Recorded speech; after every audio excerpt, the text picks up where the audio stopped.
Olá, meu nome é Minon Pinho, eu sou diretora do FIM, Festival Internacional de Mulheres no Cinema.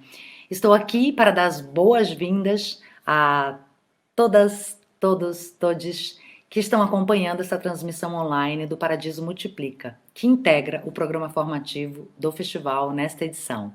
Bem, essa ação é uma parceria do FIM com o Projeto Paradiso. A gente está muito feliz de abrigar esses três encontros com essas três mulheres maravilhosas, Ellen Beltrame, Lídia D'Amato e Ana Júlia Trávia. O Paradiso Multiplica traz para vocês o conhecimento dessas mulheres em diversas áreas do setor audiovisual e a gente espera que todos esses bate-papos aí contribuam muito com a formação, com o intercâmbio entre mulheres nessa rede de afeto, luta e amor ao cinema. A gente está vendo esse momento difícil no audiovisual, mas essas possibilidades da gente se encontrar são muito, muito, muito bacanas. Então, o festival e o Projeto Paradiso desejam que essas experiências aí ao longo da semana sejam incríveis. Acompanhe o resto da programação do festival, que vai acontecer, que está acontecendo até o dia 17. Tem 1000 coisas legais acontecendo, tanto no programa formativo quanto nos filmes, totalmente gratuito. Entrem lá, fincine.com.br, a gente espera vocês para essa semana dedicada à potência das mulheres no audiovisual. Um abraço e bom encontro para vocês. Olá, bem-vindo a todos. Eu sou Josefine Bourgois, diretora executiva do Projeto Paradiso, uma iniciativa de apoio aos talentos do audiovisual mantida pelo Instituto Filantrópico, o Instituto Olga Rabinovich. Para a gente é uma grande alegria estar ao lado do FIM, do Festival Internacional de Mulheres do Cinema. Parabéns, Minon, pela programação incrível, a toda a equipe. Para a gente realmente faz muito sentido estar juntos dessa iniciativa tão bacana e vê-la se concretizar num ano tão difícil. Este ano, inclusive, a gente criou junto uma modalidade que o Paradiso Multiplica com o FIM. O que é isso? Quando a gente apoia talentos do audiovisual para cursarem labs ou workshops lá fora e ganhar uma bolsa do Paradiso, ao voltar para o Brasil ou ao terminar seu curso online, né? Eles devem algumas horas como contrapartida para a multiplicação. Eles devem, então, compartilhar com mais gente tudo aquilo que eles aprenderam lá fora. Isso tem sido uma modalidade muito interessante de retribuição, né, e de compartilhamento desse conhecimento para todo mundo crescer junto nesse nosso setor. Então, no fim, esse ano, a gente tem 3 aulas incríveis. A primeira com a Helen Beltramelini, nosso talento Paradiso, sobre desenvolvimento de roteiro. A Helen é roteirista e ela foi estudar a edição de roteiro, script editing, no Torino Film Lab esse ano, com uma bolsa do Projeto Paradiso. Vai ser, com certeza, uma aula muito interessante. A segunda aula é com a Ana Júlia Trávia, sobre análise de piloto de série. A Ana Júlia foi nossa primeira bolsista quando ganhou o prêmio de Adorim, organizado, inclusive, em parceria com Mulheres Audiovisual, em 2019. Ela foi estudar roteiro de TV na Universidade de Stony Brook, nos Estados Unidos, e num curso intensivo dessa escola muito, muito renomada, fundada por papas do roteiro de TV. E a terceira aula será sobre estratégias internacionais para o cinema brasileiro. Um tema importantíssimo, especialmente nesse momento, com a Lídia D'Amato. A Lídia D'Amato recebeu uma bolsa para poder cursar uma pós-graduação focada em distribuição na escola alemã DFFB, em Berlim. Tema muito importante, é muito importante que nossas histórias, primeiro, sejam muito boas, bem escritas, mas que também elas cheguem a seus públicos. Daí a estratégia, a importância, não, da questão de distribuição. Vocês vão estar em ótima companhia com essas 3 talentos incríveis, mulheres incríveis, profissionais incríveis, e com certeza vão aprender muito. Então, aproveitem. Olá, bom dia a todas e a todos que estão nos acompanhando nessa segunda conversa do Paradiso Multiplica com o FIM. Um bom dia especial aqui a Ana Júlia Trávia, que hoje vai ser o talento que vai poder compartilhar um pouco do seu conhecimento com a gente.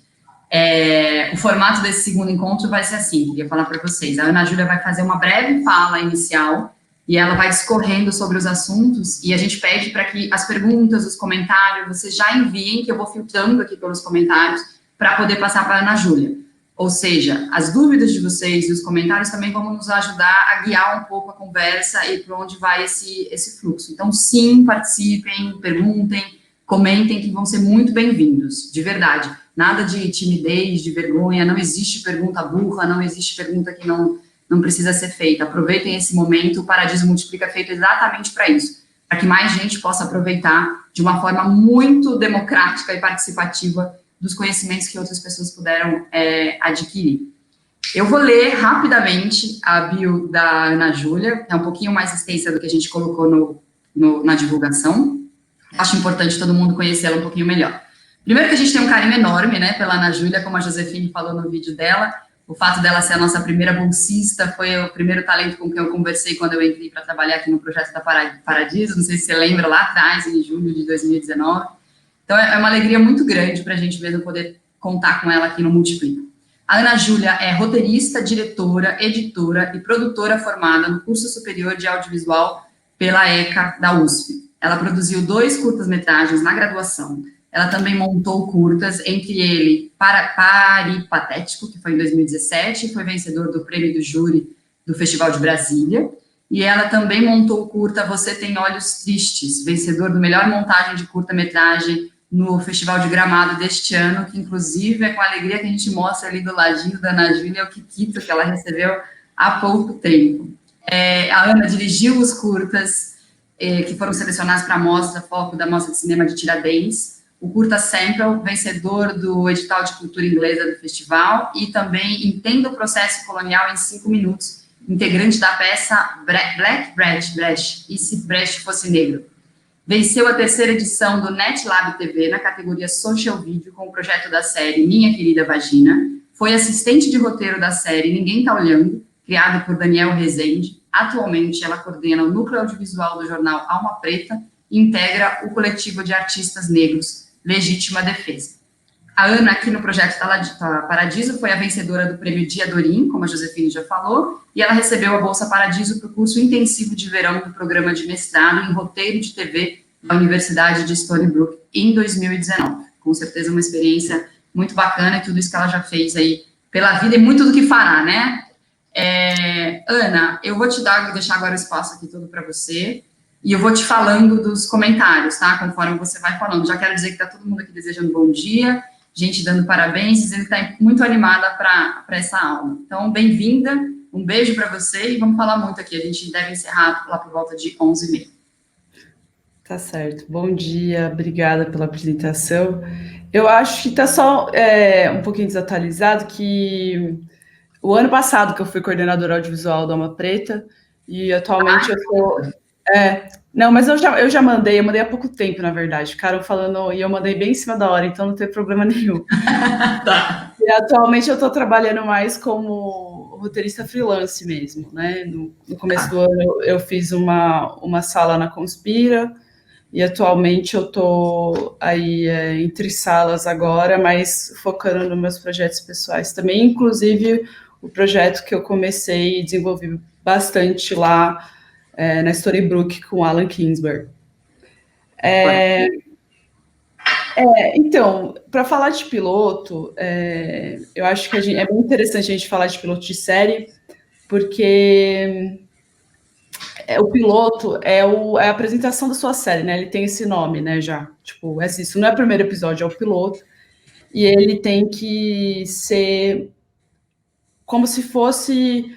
Sobre tudo que sua série vai falar, você vai ter que apresentar no piloto.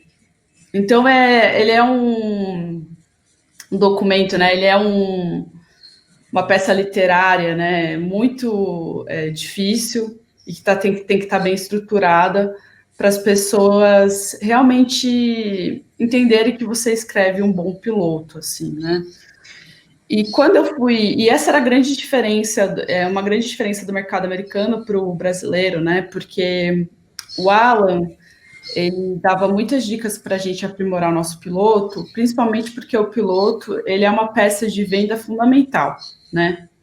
E eu estou usando todos esses termos, assim, um pouco mais comerciais, porque eu acho importante também dizer que série é a obra audiovisual mais industrial que a gente pode ter, assim, né? Junto com novela também, mas no sentido de que é um processo que ele é muito industrial de formato mesmo, né?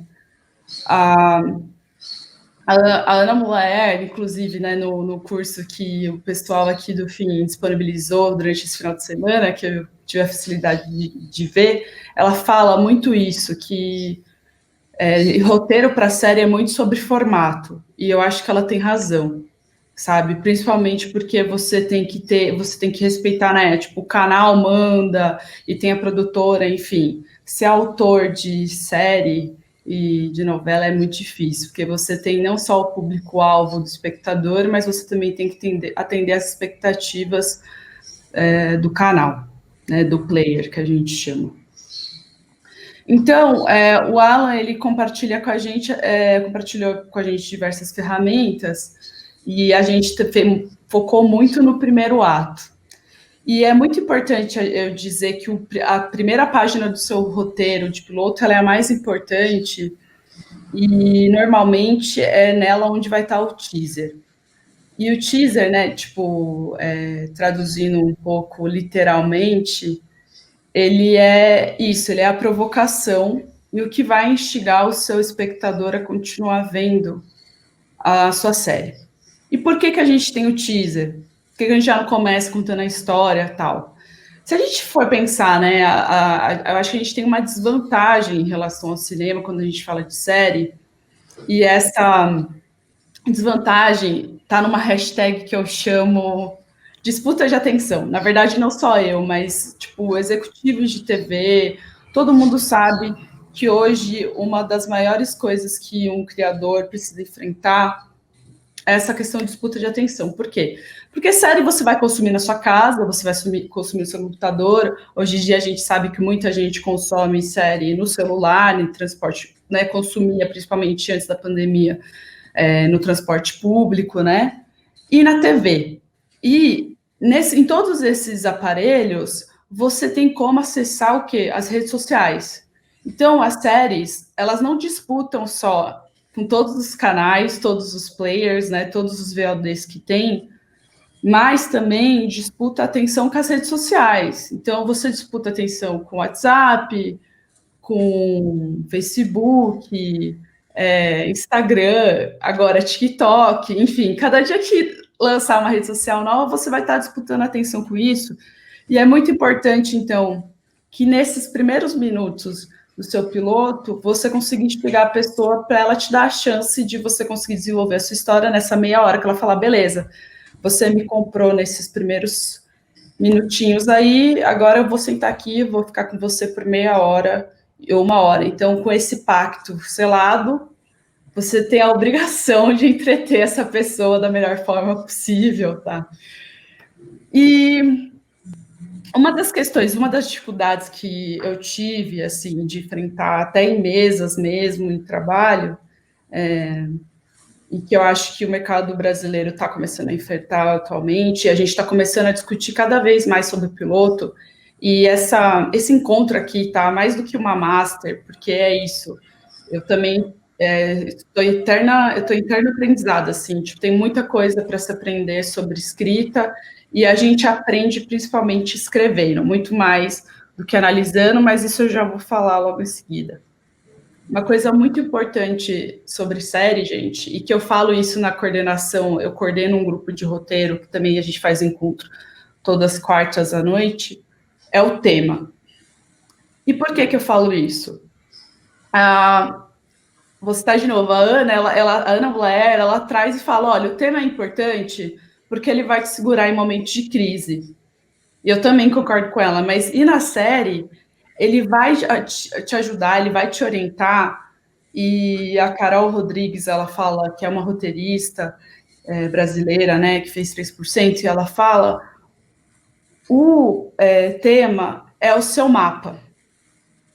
E é, tipo, impressionante isso, assim, quando você tem um tema, e isso pode ser uma palavra, pode ser uma frase, normalmente ela é uma frase do que você quer provar, e não entendem isso que é, tipo, uma grande lição moral, tá? Tipo, né, aquela coisa meio lembra, né, de fábulas, não tô falando de Esopo aqui, mas é uma frase que ela te orienta, por exemplo, se eu quero falar de racismo, as pessoas conseguem ser livres numa sociedade racista, por exemplo, essa pode ser uma tese de, né, o tema da minha série, por exemplo. As pessoas conseguem ser felizes no racismo e eu vou orientar os desejos e as relações tendo esse tema de pano de fundo, né? E às vezes é uma coisa só, eu quero falar de machismo, eu quero falar de drogas, enfim. E muitas vezes o tema, o espectador, ele não vai saber logo de cara, tá? O espectador, quando ele vai apresentar a sua série para os amigos que ele quer que vejam, ele vai falar da premissa, do conceito, e com certeza ele vai enfatizar o personagem.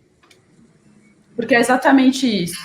Nesse teaser, provocando o espectador, né, de uma página 3, e a série que eu vou analisar tem mais do que isso, então para vocês verem que mesmo os formatos, eles têm liberdade, né, eles são indicações de coisas que podem ficar interessantes, mas eles são totalmente livres. Dessa 3 páginas, você vai apresentar e você vai instigar o seu espectador, tendo esse tema muito forte, assim, tendo esse ponto de vista muito forte. E provavelmente você vai ter um gancho, né? Aquela coisa que vai prender a atenção do espectador para o começo do primeiro ato, logo depois do título, né? Porque o teaser normalmente fica antes do título, que você vai falar, eu preciso assistir isso agora, né? Preciso continuar vendo isso. Normalmente, ou é isso, gente, ou você é misterioso, ou você coloca um gancho, uma coisa que chama muita atenção. Um teaser que é impressionante mesmo, que eu vi, foi o Bom Dia Verônica, né? Ele tem um gancho muito forte, você fala, meu Deus, depois disso eu vou ter que pelo menos ver esse piloto, porque realmente acontece uma coisa que é muito, né, chama muita atenção, né?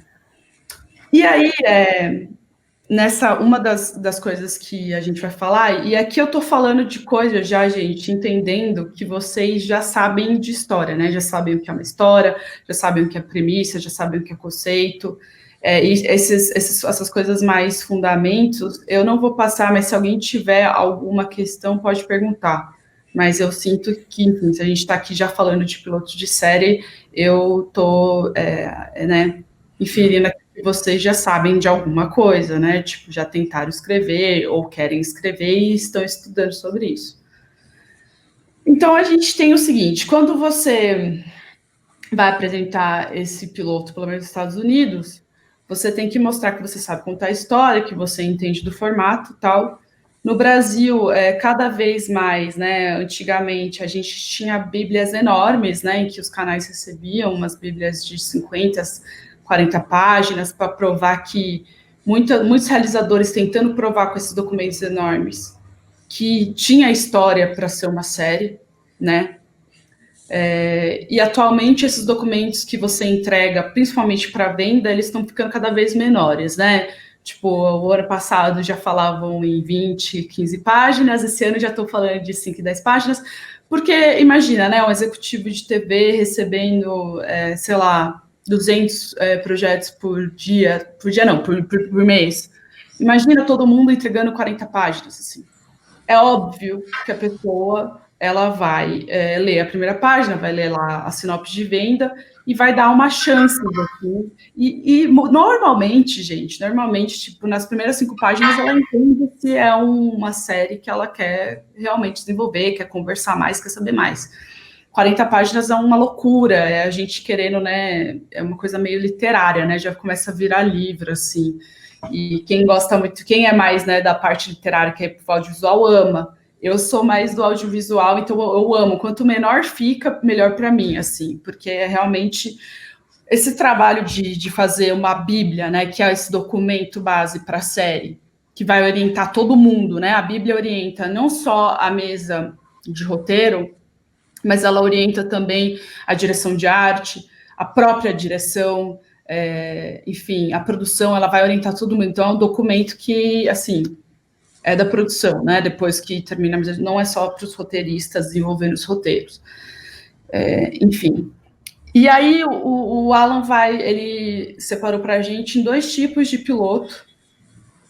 E aqui, com as profissionais brasileiras, eu já descobri que tem 3, na verdade, mas o Alan separa em piloto premissa e piloto conceito, em que eu confundia muito os dois.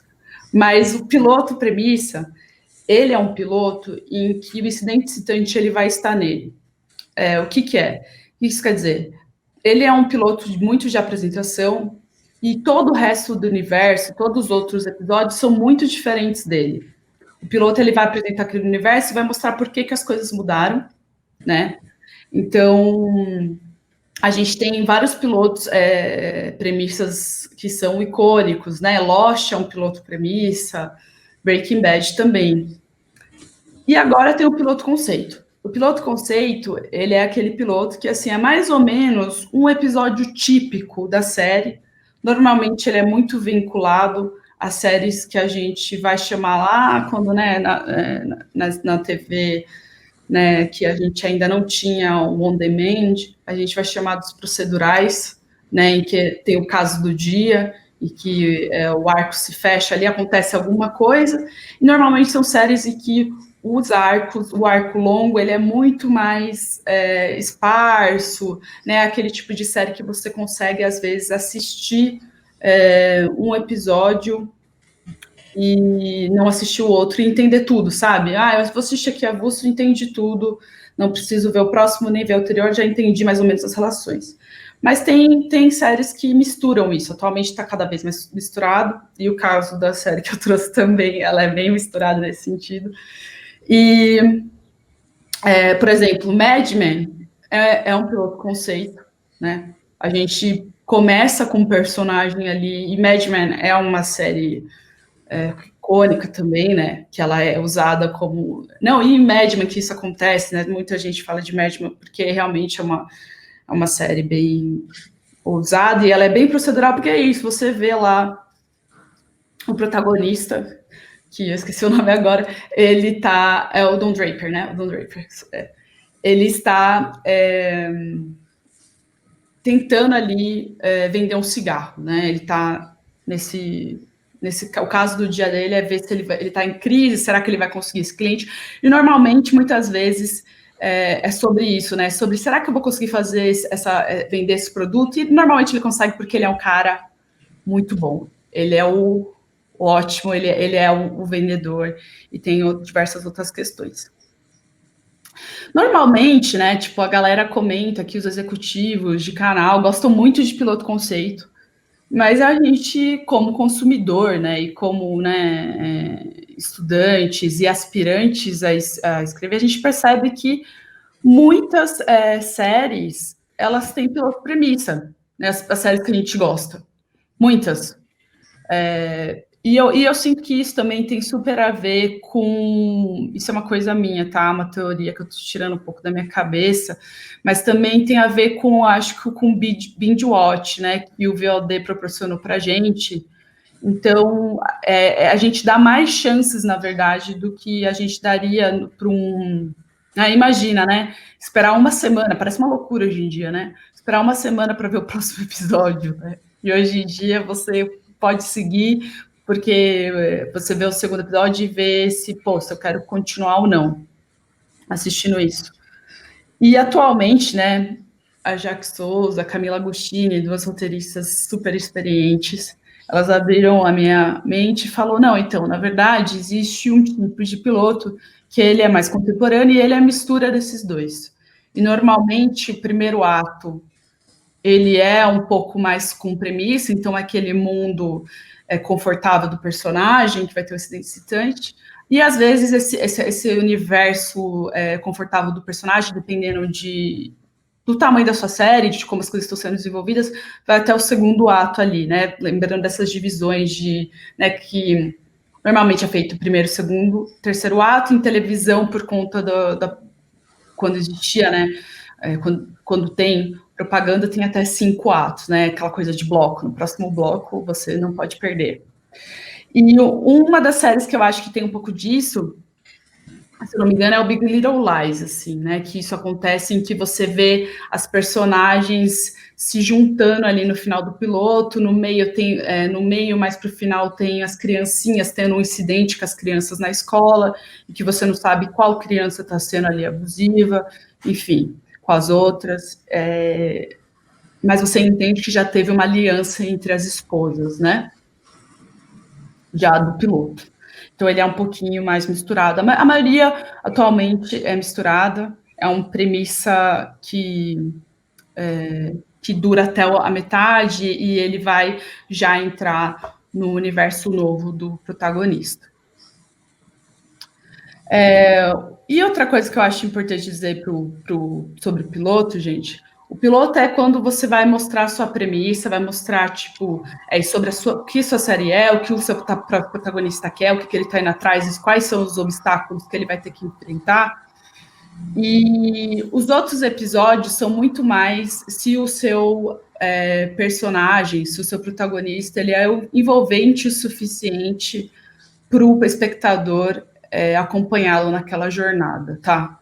Então, é muito louco isso que eu vou falar, mas assim, conversando com os executivos e tal, e eles falam assim, não, o piloto, ele é o primeiro roteiro mais importante e o segundo episódio é o segundo roteiro mais importante. Então, quer dizer, o piloto você tem que convencer o espectador, mas no segundo episódio você tem que continuar convencendo. E quem nunca, né, falou assim, não, eu vi até o segundo episódio, o terceiro é ruim, né? A gente às vezes fala, o terceiro não é tão bom, ou o quarto, a gente, né, mas depois fica bom. A gente sempre tem isso, né? Mas assim, é muito importante que esses dois primeiros sejam muito bons para o espectador continuar vendo a sua série. E aí é basicamente sobre isso, assim, sobre o que eu queria falar no começo.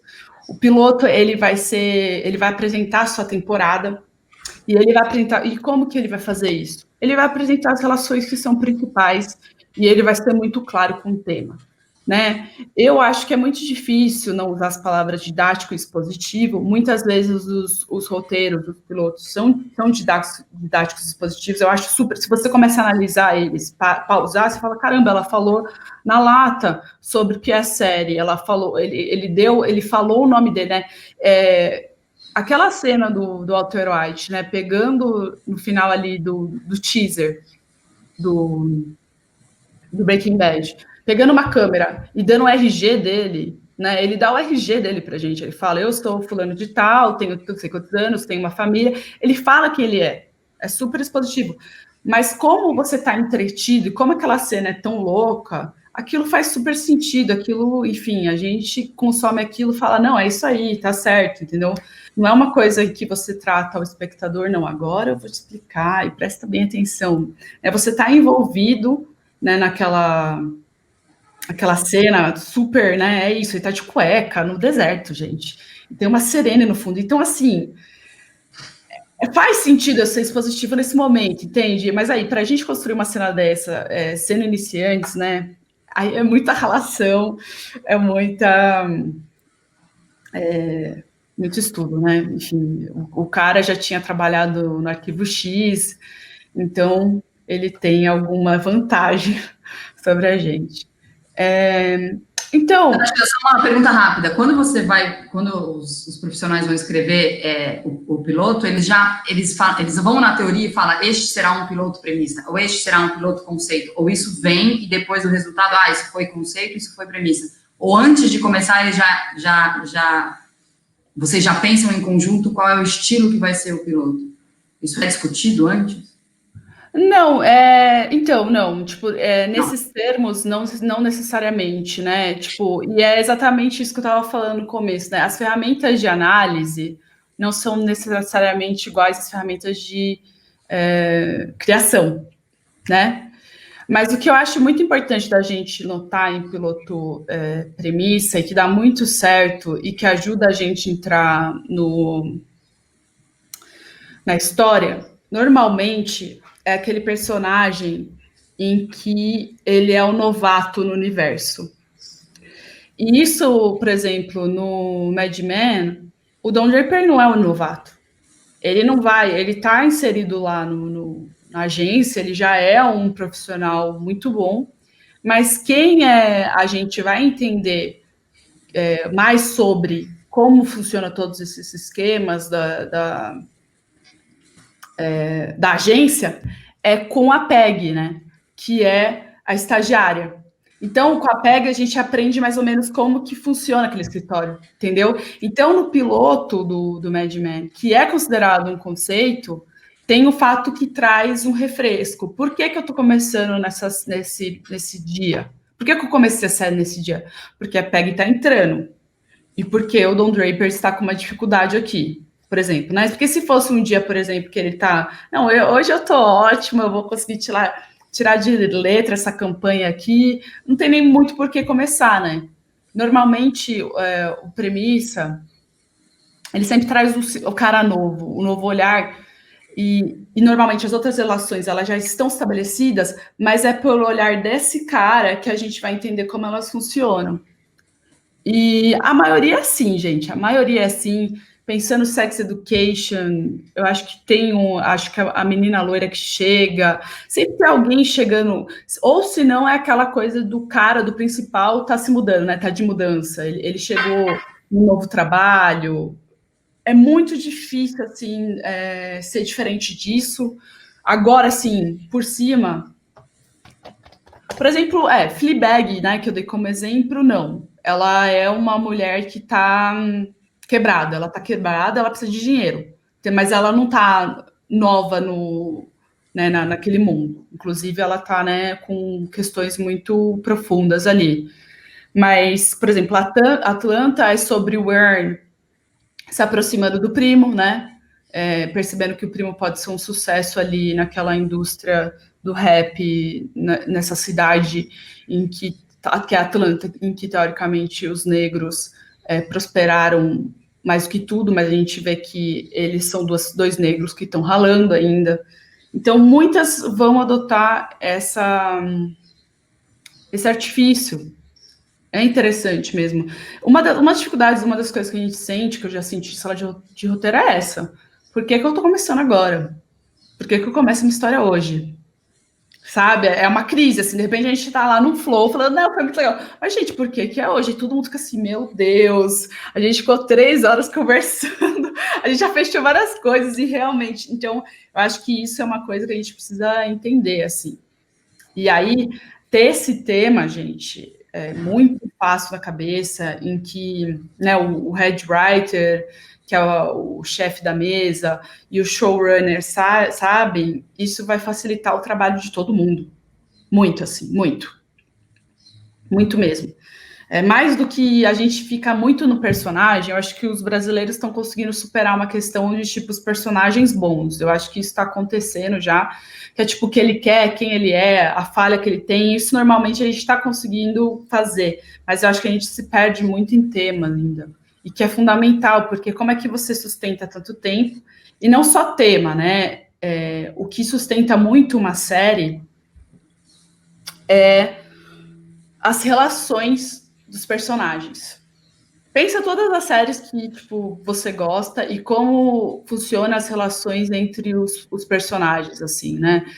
Se a gente pensar, por exemplo, Atlanta mesmo, Atlanta é sobre 2 primos, sabe? Mais, assim, quando a gente vai secando, né, analisando, indo nessa coisa mais seca do osso, assim, isso aqui é uma história de primos que têm umas questões e que estão tentando trabalhar juntos, é um negócio familiar que eles estão tentando fazer ali, né? Insecure, por exemplo, é uma relação de amizade, apesar delas viverem várias, né, a Molly e a Issa, elas viverem questões de amor, a relação entre elas é fundamental. Dentro do quê? Dentro do tema de insegurança, dentro de, tipo, dessa maturidade que está chegando, esses 30 anos. A gente não tem mais 20, a gente tem que ser mais estável.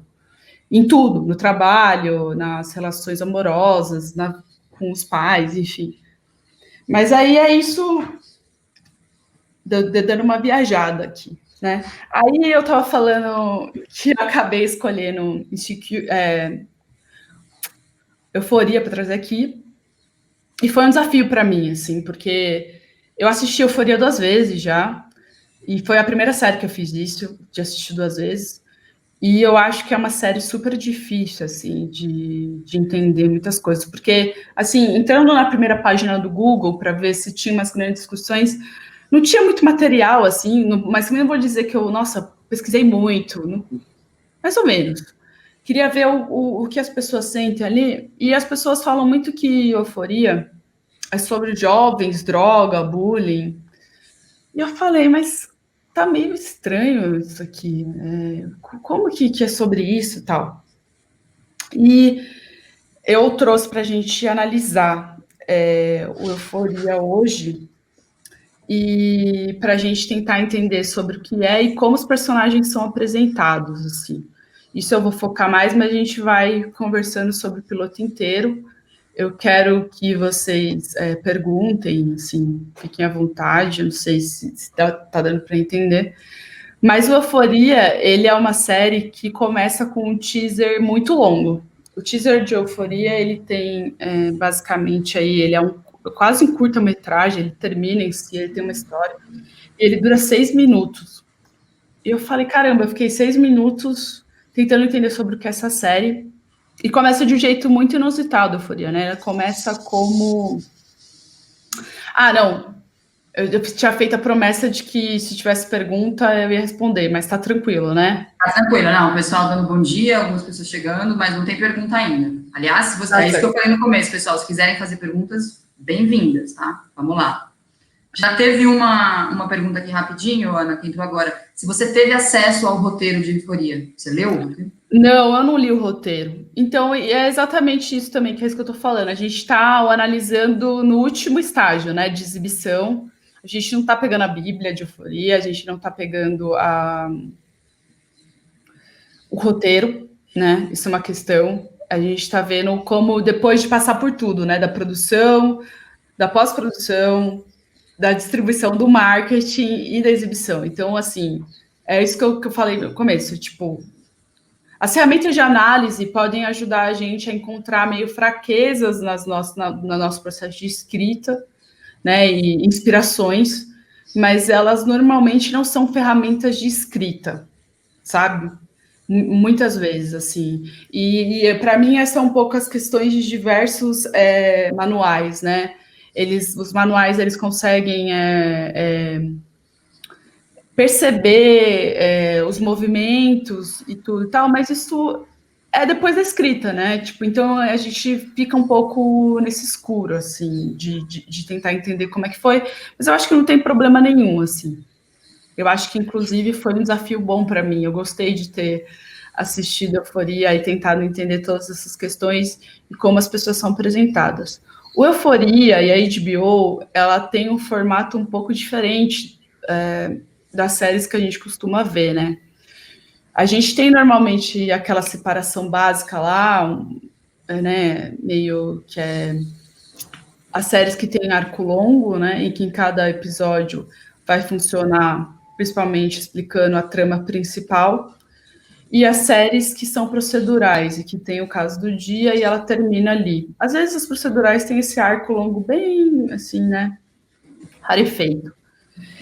E a HBO, ela trabalha mais ou menos com o evento do dia, né? E isso tem em várias séries novas deles, né? Succession, o próprio Lovecraft Country e Euforia, que eu trouxe.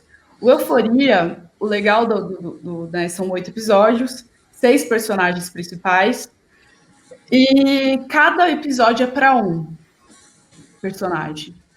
Mas, dentro de cada um das apresentações, né, e que eu acho que eu vou chamar aqui de uma grande verticalização nesse personagem, verticalização é tipo você entender o personagem, você conhecer mais a fundo o personagem, a gente chama de verticalização, né? Quando a gente está trabalhando em escrita, né, de roteiro, a gente fala, pô, esse beat está levando a ação para frente nessa cena, esse movimento do personagem, mas esse movimento aqui está levando para o espectador entender mais sobre ele, né?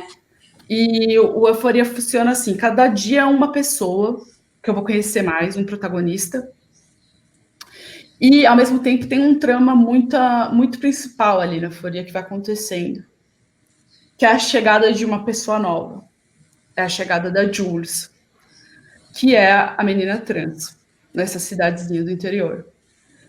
E também a série começa no dia em que a personagem Rue, que é a personagem e narradora, volta da reabilitação. E uma das coisas que eu ficava me perguntando em Euforia é por que a Rue narra? Eu não entendia, eu ficava meio tipo, por que essa mina tá narrando? Porque como que ela sabe? E a Rue, é engraçado, ela é personagem protagonista nesse episódio, só que ela está levemente deslocada do tema da série nele. E a gente vai perceber isso, assim, isso é muito impressionante, porque às vezes, gente, um narrador pode não ser personagem, tá? E às vezes, um personagem pode... A maioria das vezes, né, os personagens são personagens, eles não são narradores. O que são narradores? O narrador, ele vai contar a história de um ponto de vista, e falar, ó, é isso aqui. E o personagem, ele vai viver a história, entendeu? A Rue, ela é uma narradora meio onisciente, ela conhece tudo. Ela, às vezes, na narração mesmo, ela fala, fulano depois me contou. E às vezes ela brinca com a própria questão dela, né? Porque a Rue, que é a personagem interpretada pela Zendaya, ela é viciada em drogas, né? E ela tem uma questão ela quer sempre se drogar, porque assim que começa a série, a gente entende por que ela se droga. Ela sente demais. Ela sente o mundo de uma forma muito profunda, e as drogas fazem com que ela fique no estado, às vezes, de não sentir nada que ela adora. Ela adora não sentir nada. Mas eu acho que ela é uma grande mentirosa também. E ela vai se provar mentirosa no final do piloto. Ela fala que ela não quer sentir nada, mas ela mente. Principalmente porque ela está inserida nessa cidadezinha. Assim. A cidadezinha é muito interessante a gente entender que não é à toa que é numa cidadezinha qualquer nos Estados Unidos essa história também. Assim. Tipo, essa história em Nova York não seria assim, sabe? E quando a Julie chega, é um marco. Eu vou mostrar uma parte para vocês do teaser, desse teaser enorme, que eu acho que é um dos maiores teasers que eu já vi, e que a Rue vai ficar falando dela. Ela faz grandes elipses, é bem épico. Começa no nascimento dela, e ela fala, eu nasci 3 dias depois do 11 de setembro, e meus pais não saíam da frente da TV. É quase um Black Mirror, assim. Ela fala, gente, eu tenho todas essas questões porque eu sou da geração pós-11 de setembro, os Estados Unidos está uma doideira, as pessoas estão loucas, enfim, no sentido... Não estou falando nem de saúde mental, mas de uma histeria, né, coletiva mesmo, assim. As pessoas estão... aconteceu esse grande desastre, né, esse ato aí de violência enorme. E ela nasceu 3 dias depois disso, assim. E ela fala que meus pais não saíram da frente da TV. E aí ela começa a falar em que ela tem diversos diagnósticos e chega a ser trágico, né? Porque ela tem 4 anos e ela tem tudo, né? Ela pode ser bipolar, ela tem DDA, ela também tem toque. E o que vai resolver é a medicação, né? Tipo, é meio isso, assim, a gente não tá muito mais nos dias atuais, assim. Ela foi criança ainda no começo dos anos 2000, então era meio...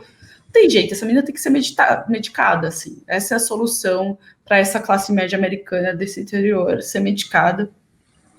E ela vai explicar em que ela sente o mundo demais. E tem um momento para mim no teaser em que vai dar um pouquinho o tema da série, em que eu não vi em nenhum lugar. É uma teoria que eu tô falando, em que, tipo, outro dia vai chegar uma pessoa com outra live e falar, nossa, a Ana Júlia viajou. Eles ficaram 1 hora tendo uma puta viagem. E ela não deveria ter falado aquilo. Eu acho que não, tá? Eu senti que... Eu falei, agora eu sei dessa série, agora eu entendi. Euforia. Eu, inclusive, tinha achado que Euforia era sobre euforia. Mas é um estado, na verdade. É um estado em que as coisas acontecem, tá? Ou euforia. Não é necessariamente o tema da série. Aí eu vou colocar aqui... Agora, esses 6 minutos do teaser, você achou demasiado excessivo ou você acha que ok, funcionou em 6 minutos? Ou você acha um exagero?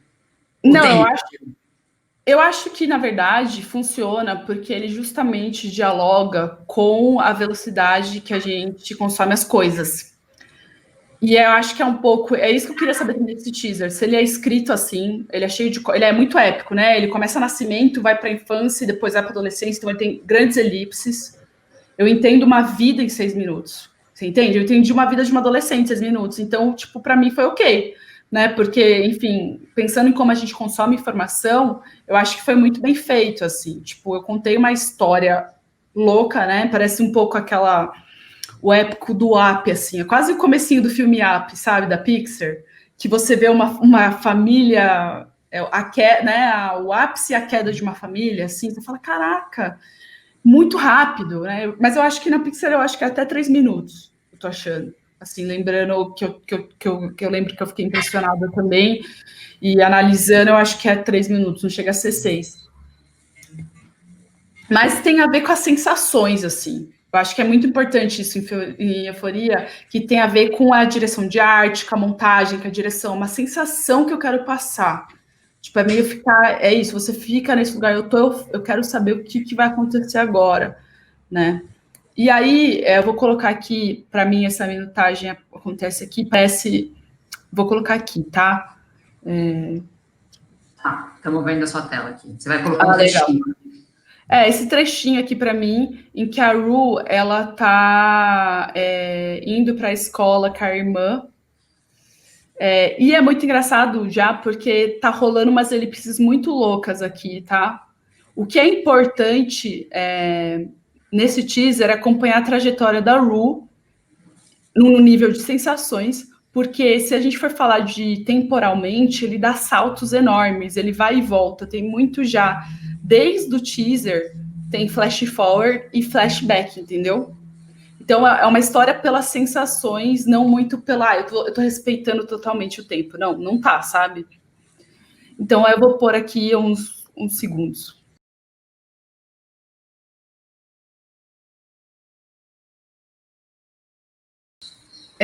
Eu quis mostrar essa parte, porque eu acho que ele é meio...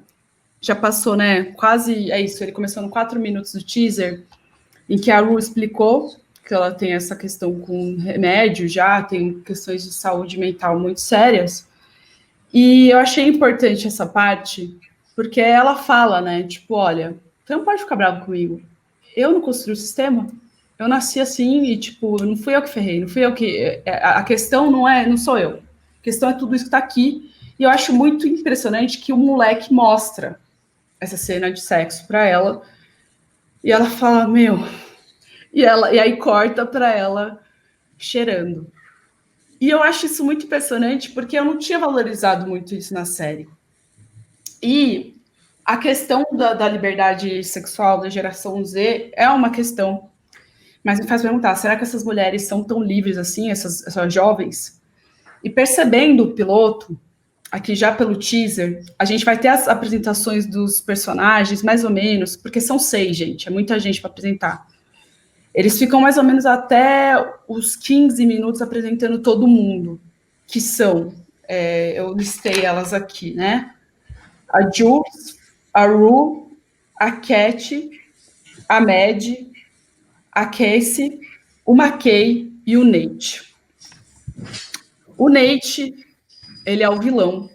Ele é o homem branco, hétero, cis, jogador de futebol, que namora a menina mais gata. Ele é o vilão da história, tá? E aí, depois disso, na verdade, o Nate, ele é o terceiro a ser apresentado, né, no piloto. Porque o que acontece? Eu já vou voltar para Euforia, para o piloto. Mas a gente entendeu aqui, para mim, eu mostrei essa parte do teaser porque eu vou discutir todos esses bits, assim. Isso é muito importante para o teaser e para a série inteira, assim. Porque eu falei assim, meu Deus, o que está acontecendo aqui é isso. A Julie chegou, uma menina trans chegou, e ela vai escancarar o problema do sistema dessa cidade. Para mim, e é muito louco, porque nenhuma nenhuma sinopse de Euforia, tô falando, é uma série que fala sobre machismo e patriarcado. E nenhum tá escrito isso. Nenhum está falando isso. Nenhum está falando, é contra a normatividade. Não está falando disso. É muito impressionante, porque a gente se envolve com as questões, que é o quê, gente? Quando a gente fala, é isso que a gente fala para as nossas crianças, né? Quando o bullying, não é o bullying em si, né? O bullying, ele é um reflexo das opressões que ocorrem na nossa sociedade. Então, não é sobre o bullying, não é sobre gordofobia, nem sobre bulimia que passa, ou sobre drogas, mas é uma questão da nossa sociedade que os jovens, que ele vai justificar, né? A Ru justifica. Eu sinto demais. Eu sinto todas as opressões muito. E aqui nessa parte da série, quando eu terminei de analisar o piloto, eu fiquei falando assim, eu não sei a orientação sexual da Ru. E a Ru, nesse episódio, ela não faz o que todas as outras meninas fazem, que é transar. A Ru não transa no piloto. E todas as outras transam.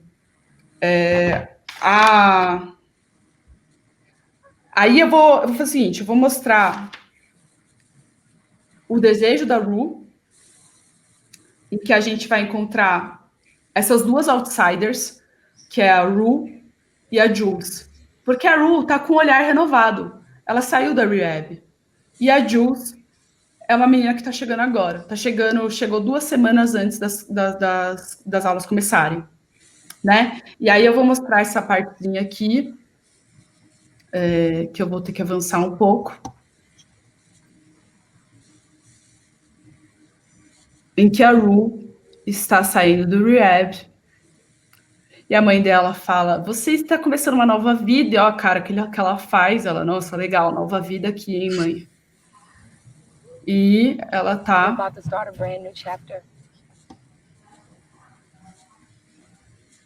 Olha só, legal, mãe, obrigada, hein?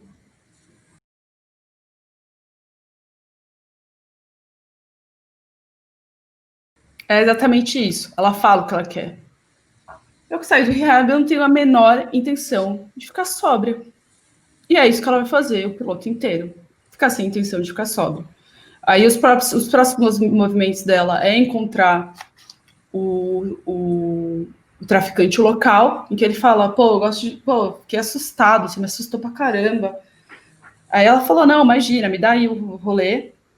E nessa hora em que ela vai atrás, a gente tem um evento do dia da série. A gente é apresentado por que vai acontecer nesse episódio, né? Além, vocês viram que tem um monte de evento. Isso aqui é tudo, eu tô apresentando as coisas que vão acontecer, vocês entenderam? A gente ainda está no primeiro ato, a gente está entendendo o que está acontecendo nessa cidade, e a gente é apresentado para o cara que é o vilãozão. E aí eu vou pular aqui, vou apresentar de novo. Vou colocar. Vocês estão com a tela aí? Sim, tá rolando.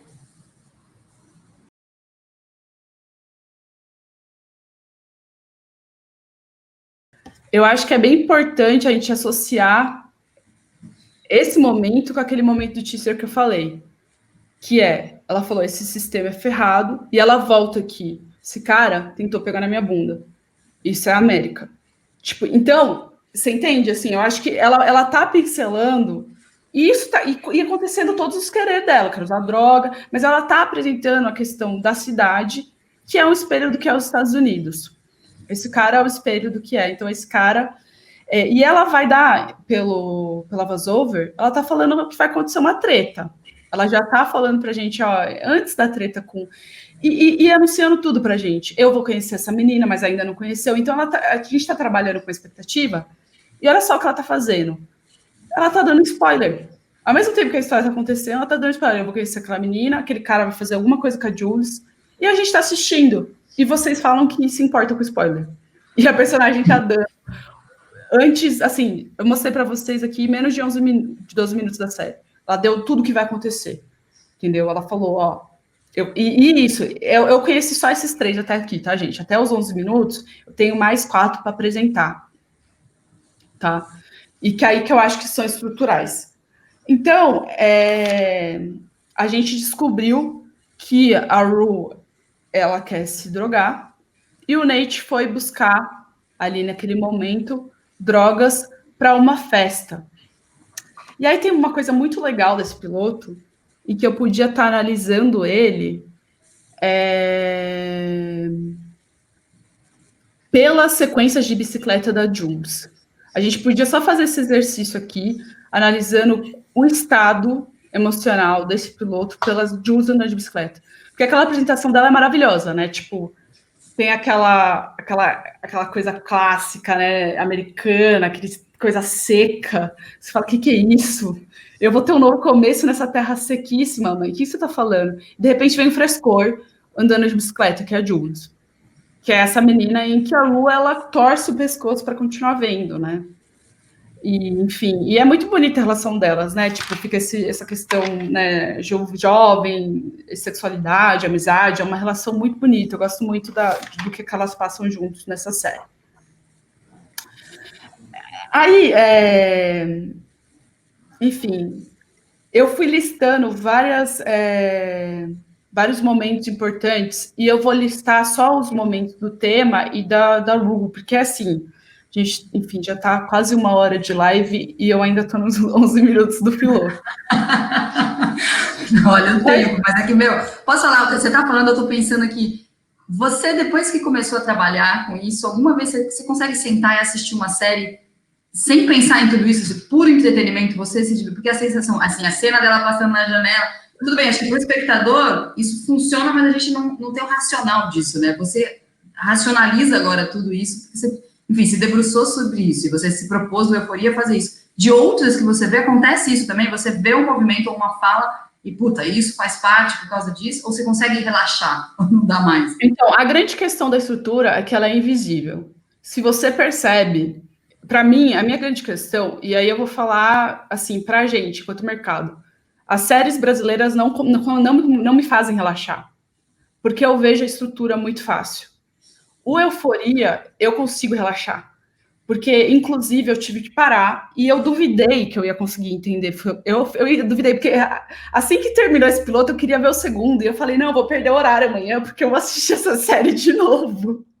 Porque, assim, é uma série que, enfim, me pegou demais. Eu gosto muito. E eu gosto de analisar também coisas que eu gosto. Todo mundo é assim, né? A gente gosta de falar do que a gente gosta. E eu falei assim, cara, eu vou ficar de madrugada vendo isso aqui. Eu acordei, assim, tava super tarde. E eu falei, nossa, será que vai ser Euforia? Né? Eu falei para você que eu falei vários, porque eu vou pegar... E o ano passado eu já falei que eu tinha falado que eu ia analisar Euforia, mas não deu tempo. Eu falei, é uma questão de honra. Uma questão de honra. Eu assisti esses 11 minutos e eu falei, caramba, mas sobre o que é essa série? Aí eu tive que voltar. E aí eu fui voltando. Mas é isso, é um momento que eu vou analisar. Eu vou pegar meu caderninho aqui e vou ficar anotando. E eu paro, verifico a minutagem. Mas a estrutura, ela é feita para isso, gente. Ela é feita para eu não fazer isso logo de cara.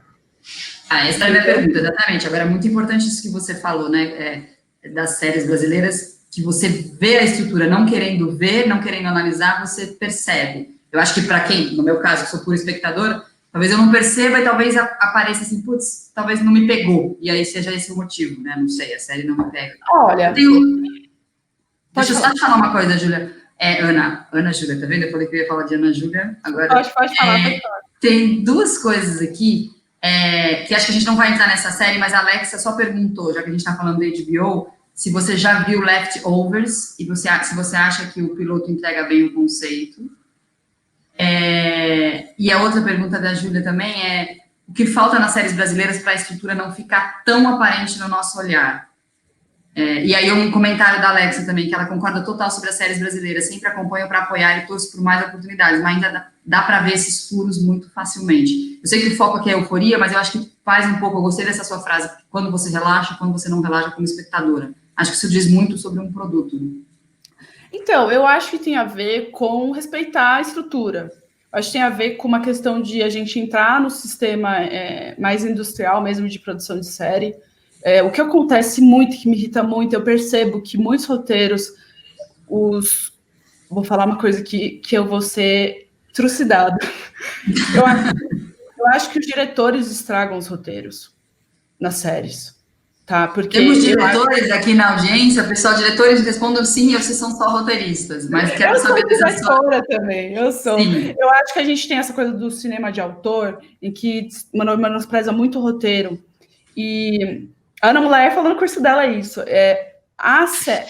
formato brasileiro, formato de TV é do roteirista, gente. Não tem jeito, para ficar bom, no sentido de entretenimento, de produto, tô falando de produto, tô falando de arte aqui, tô falando de produto, tá? E, desculpa, eu acho que o Euforia é bem artístico, se quer saber, assim, eu acho muito artístico e, enfim, eu acho que você consegue ser comercial e fazer arte também, e aí a gente pode ter outras discussões também. Isso dá uma conversa de 2 horas só sobre isso. Eu acho que dá para fazer, entendeu? Eu acho que o Fleabag é um exemplo, o Atlanta é um exemplo, entendeu? O que é? Ele falou, quero fazer Twin Peaks com rappers. Que, assim, ele fez, e até hoje todo mundo fala, e as pessoas, quero fazer igual, tá bom, você vai fazer igual, com esse conceito e com essa temática tão certa, sabe? O que eu acho que falta é a estrutura. Eu fiz parte da comissão, eu li 243 projetos de série em 2 meses. Qual comissão é isso?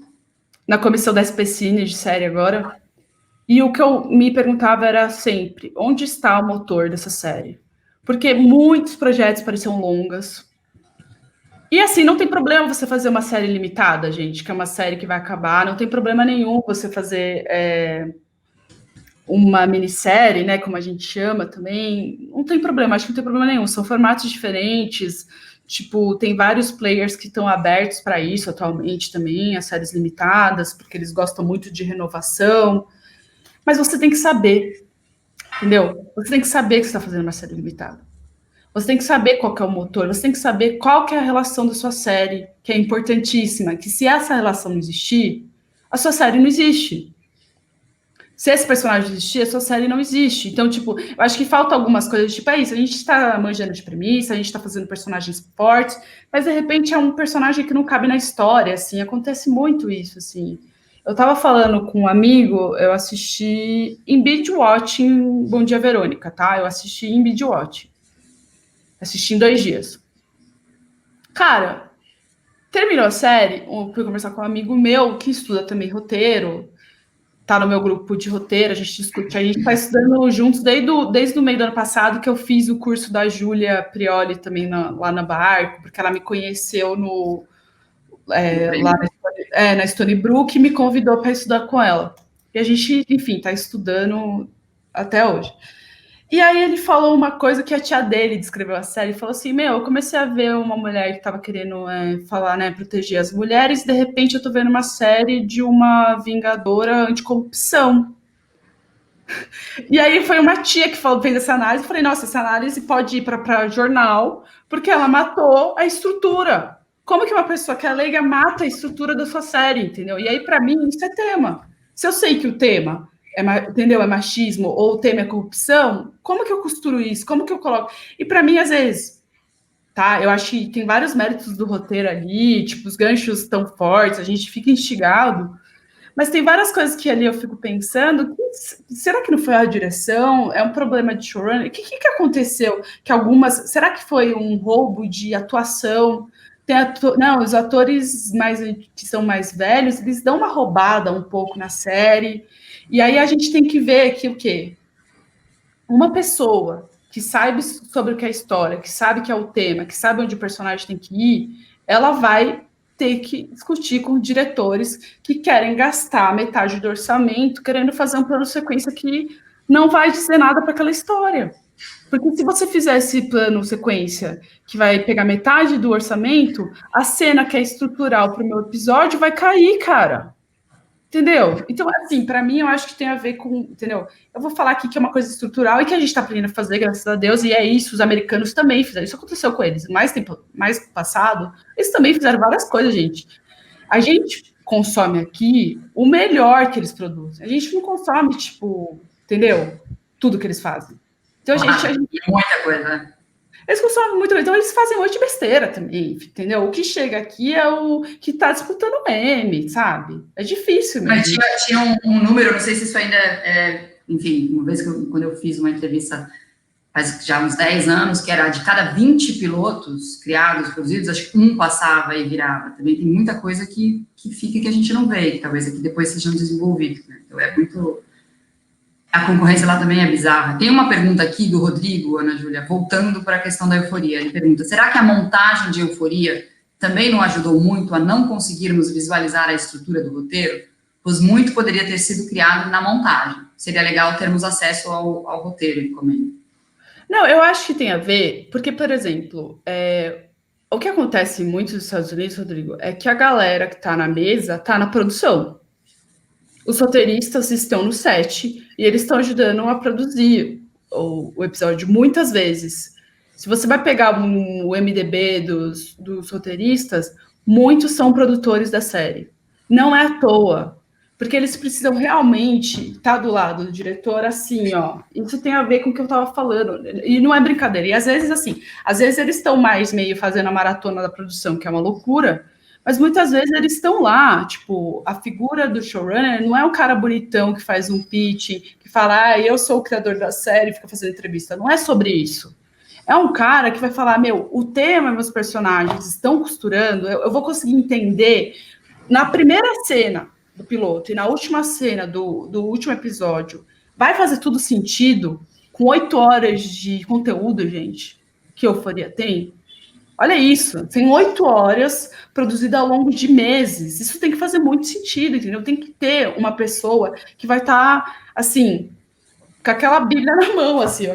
Enfim, eu estou criando um estereótipo aqui na minha cabeça, uma figura, mas acontece, entendeu? Então, eu acho que, assim, a montagem, em todos os processos é isso, né? A montagem é a última versão do roteiro no audiovisual, sem dúvida.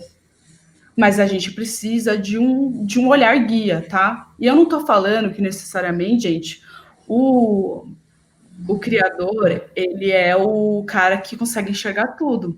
Assim, normalmente ele é o cara que vai orquestrar os talentos em prol daquela coisa. Então, normalmente, talvez o showrunner nem é o melhor roteirista, só que ele vai chamar os melhores roteiristas para a série dele. Você entende? É o maestro mesmo, é uma orquestra mesmo, é o maestro. E é perfil de liderança, não é o melhor. Às vezes eu acho que isso também é uma coisa, tipo, não é o melhor roteirista, às vezes, gente. O melhor roteirista está escrevendo lá. E normalmente vai estar também no set, do lado do showrunner, assim, é verdade, tá bom mesmo. Ou não. Ou você tá viajando. Entendeu? Então, eu acho que é muito importante dizer que TV é o lugar do autor mesmo, sabe? Tipo, eu acho que isso não dá para fugir, assim, não dá para fugir. A gente presenciou uns anos atrás aí qual é o nome daquilo? A greve dos roteiristas nos Estados Unidos, não sei se vocês lembram, foi uma loucura. Os caras, tipo, temporadas inteiras pararam, entendeu? De tanto que é a força desses caras, assim. Quanto é a força? Você acha que isso que você comentou dos roteiristas no set nos Estados Unidos, você acha até uma coisa que a Júlia pergunta aqui, que falta isso nas produções brasileiras, os roteiristas das séries de TV que eles estejam de fato no set? Você percebe esse movimento? Isso está começando, né? Tipo, eu acho que isso está começando a acontecer, isso está cada vez mais. Eu lembro que isso está começando a rolar cada vez mais, tipo, porque você percebe que é isso, assim, às vezes os diretores, eles roubam muito a atenção para um artifício que não é importante ali, sabe? Eu acho que é fundamental a gente perceber isso, assim. Eu sei que você vai voltar para a Euforia. Tenho só 2 perguntas. Só confirmando se você assistiu a série que a Alexa pergunta, o The Leftovers, você conhece? Eu sei que o Leftovers é do mesmo criador do Watchmen, não é? Enfim, que é um cara que fez Lost também. Eu ouvi muito bem, o Alan mostrou o teaser pra gente o ano passado, é um puta teaser, né? É um teaser sensacional, eu lembro. Mas eu não assisti. E eu acho que pelo teaser, né? Ela pergunta, é apresentado o conceito, assim, né? É muito louco. E é tipo 3 minutos no máximo. Que é tipo um bebê chorando, o bebê para de chorar quando a mãe vira. não tem mais bebê, assim, é, tipo, sensacional. Eu acho que é meio sobre isso, seu teaser, entendeu? É quase como se você fizesse um curta, né, um curtinha da sua série, como seria, né, gente? Enfim, aí a gente vai entrar nisso, mas eu nem esquece que eu falei isso, que senão vocês vão ficar brisando em curta, e curta é outra estrutura, tem nada a ver uma coisa com a outra. É outro produto. Rapidinho, antes de você voltar no Euforia, a Maíra pergunta aqui, que séries brasileiras você acha que têm estruturas mais interessantes? Não quero que você perca muito tempo falando, mas se você puder destacar alguma. Olha, eu acho que as séries brasileiras, elas vão melhorando com o tempo, né? Tipo, eu acho que ainda a gente tá nesse horário, eu não quero ser grande crítica, mas, assim, que chama muito minha atenção, por enquanto nenhuma, assim, e eu posso dizer, infelizmente, eu não assisti tantas, eu tô cada vez assistindo mais, porque, enfim, é o meu mercado também, mas eu sinto que as séries atuais, assim, que estão indo pro streaming, tipo, nenhuma, eu acho que me chama atenção. Bom, vamos lá. Sobre Euforia. A gente ainda não acabou as apresentações, mas nesses 11 minutos eu apresentei o trio principal, que vai mostrando, né, as questões, os conflitos que vão se estabelecer até o final da temporada, tá? E é muito bom que depois dessa sequência que eu não vou mostrar, o Nate faz uma coisa interessante. Ele tá dirigindo o carro com o McKay, que é o menino negro, né, do grupo de 6, e eles estão dirigindo lá, o Nate está dirigindo, falando essa festa vai ser épica, a gente dá a entender que ele brigou com a Média, eles estão brigados, e ele vê a Jules andando de bicicleta, e ele vai dar uma fechada nela, porque ele pode, porque ele tá de carro e ela tá de bicicleta, e ela vai ficar machucada. Ela vai raspar a coxa na grama, tá? Acho isso importante. E é de bicicleta. Então, de novo, outra pessoa vê a Jules andando de bicicleta, a Ru olha ela meio apaixonadamente e o Nate vai lá dar uma fechada para ela cair. Aí a sequência de bicicletas, você entende como eu tô falando que a sequência de bicicletas ela pode contar a história do piloto? É impressionante, assim. Tipo, quando eu terminei de ver, e é isso, a sequência final de bicicleta, tem uma sequência final de bicicleta também. Eu falei, caramba, vamos falar só de bicicleta. Vou falar de bicicleta, o pessoal vai achar que sou louca. Sabe que eu tô contando a história. Mas é exatamente isso que é uma boa estrutura. É tão boa que eu coloco sequência de bicicleta e faz sentido para contar essa história. Entendeu? É muito doido. Então, tipo, eu sei tão bem as relações, como elas funcionam, e são tão bem do meu tema, que eu posso contar a história com as bicicletas. Bom, eu vou voltar aqui e vou ir agora para o minuto que eu acho importante, que é o minuto que é o 16. E que tem a sequência, você viu, a sequência dela pegando drogas é bem grande.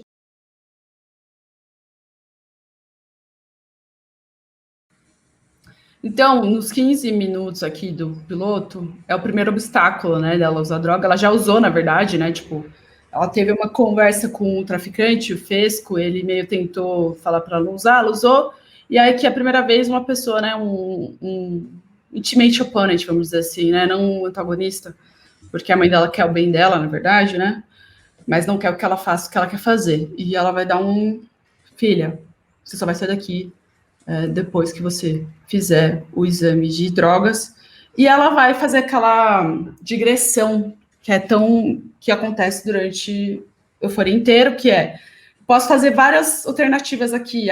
Eu posso tomar muita vitamina B e quase morrer, eu posso comprar urina estética que é muito cara, ou eu posso falar com a minha ex-melhor amiga, que é a Alexi, e a gente vai conhecer uma das últimas personagens que não apareceu ainda, que é a Mad. E aí, é isso, nos 20 minutos eu apresentei todo mundo, eu vou voltar aqui, tá bom?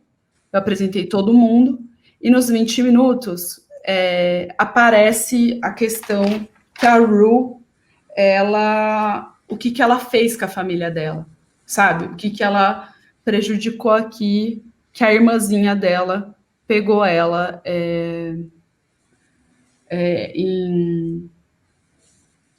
Como é o nome disso, né? Em overdose. E aí a gente já vai para mim, começa mais aqui o segundo ato, em que o que está acontecendo aqui... Isso acabou de mostrar, tá? O que ela fez com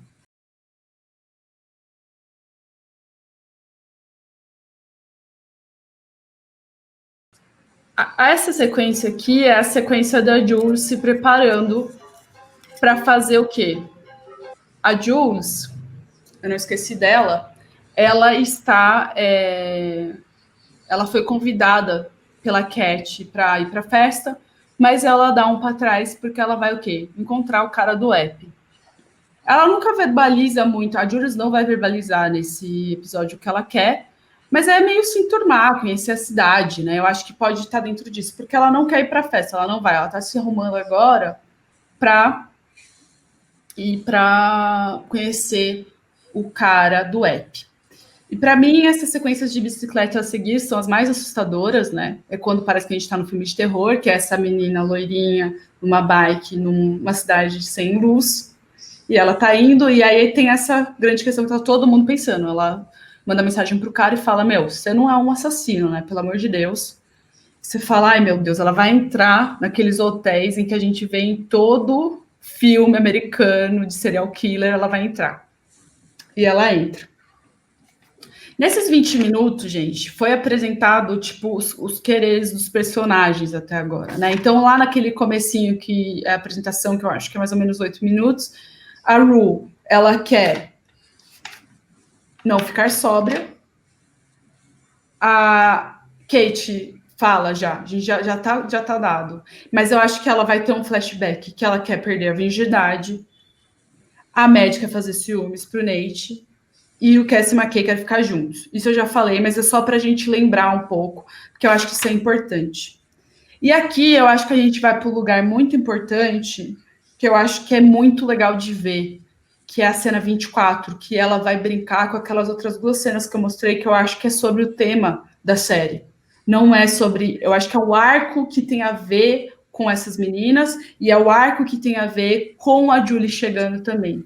E aqui eu acho que eu chamo de festa da misoginia, essa sequência. É uma sequência muito interessante da gente observar que todos os brancos estão sem camisa, tá? E o McKay, que é o dono da casa, está com camisa.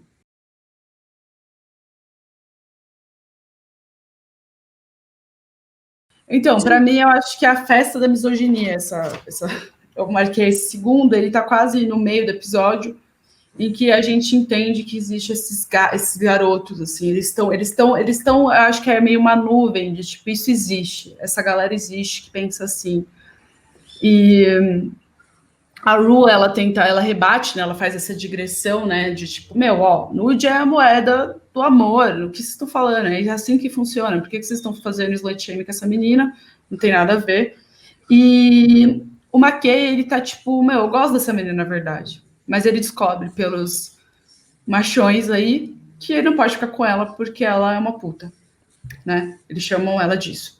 Então, assim, para mim é isso. Tá tendo essa grande preparação, esse segundo ato começou. A Jules foi para encontrar o Dead Dominant e a festa tá começando, tá tendo esquenta. E aí que a gente vai começar a ter uns momentos em que, para mim, também tem outro lugar em que a teoria da série é colocada em xeque ali.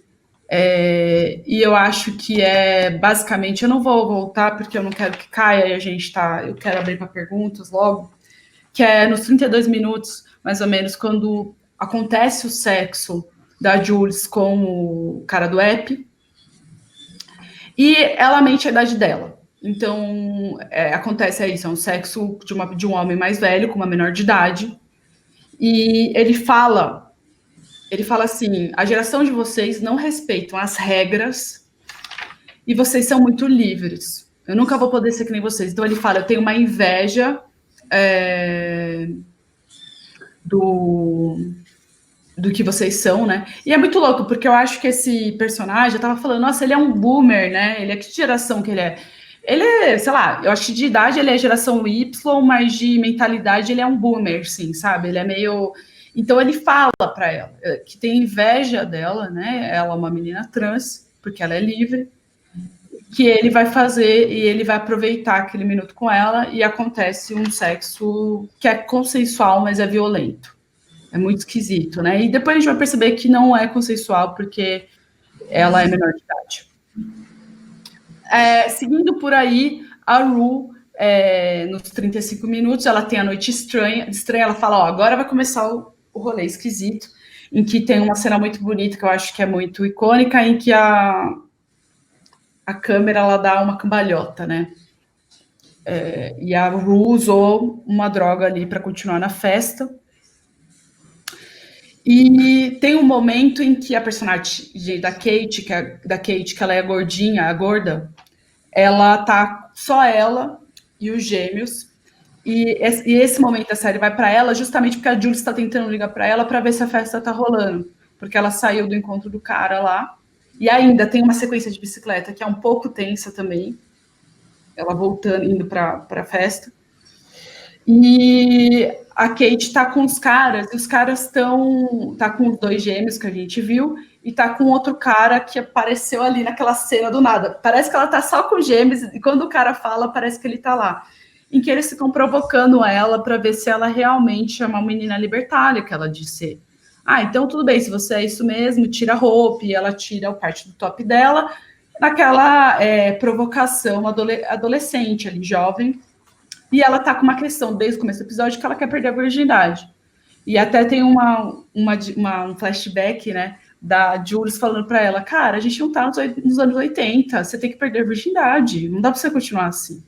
Então ela já quer se livrar disso, e ela consegue, assim, ela enfrenta a misoginia, ela meio que responde, os caras falam, você duvida de tirar, e ela tira, e ela fica tipo, beleza, sou durona como vocês são, sabe? Então acho que tem um enfrentamento ali de um machismo que ela coloca, justamente porque ela também tem um interesse, ela quer perder a virgindade. Então, para ela, faz sentido entrar nesse jogo, sabe? Eu acho que a Kate, ela tem uma das relações mais interessantes com a sexualidade dessa série toda.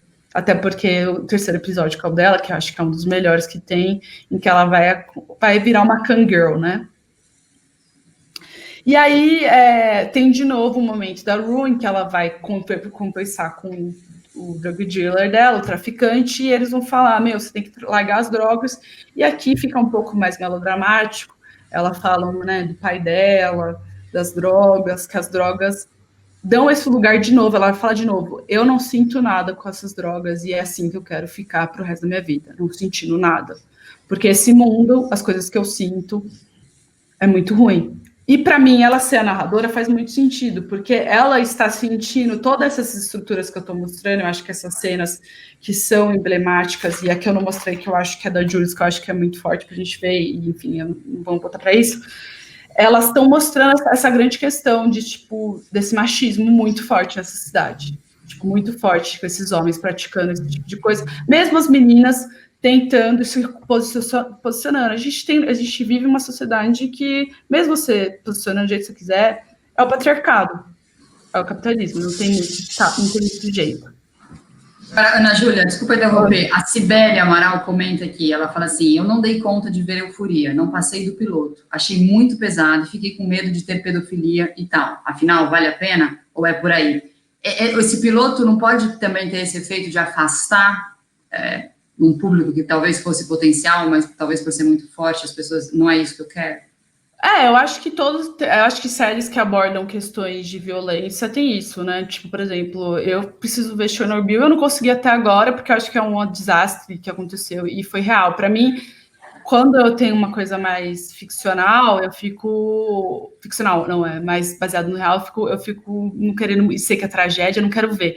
Então, eu acho que é um pouco de gosto, assim. Eu acho que é muito importante para a gente entender as relações dos jovens, enfim, ou até um olhar mesmo da nossa geração, de uma geração mais velha para os jovens, assim, eu acho bem interessante a série, ela é pesada, mas eu acho que tem um lugar que eu vou começar a ir para um lugar legal dela, Tipo, eu acho que ela vai virar aqui, e é disso que eu vou falar também, sobre a cura de toda essa misoginia, tá?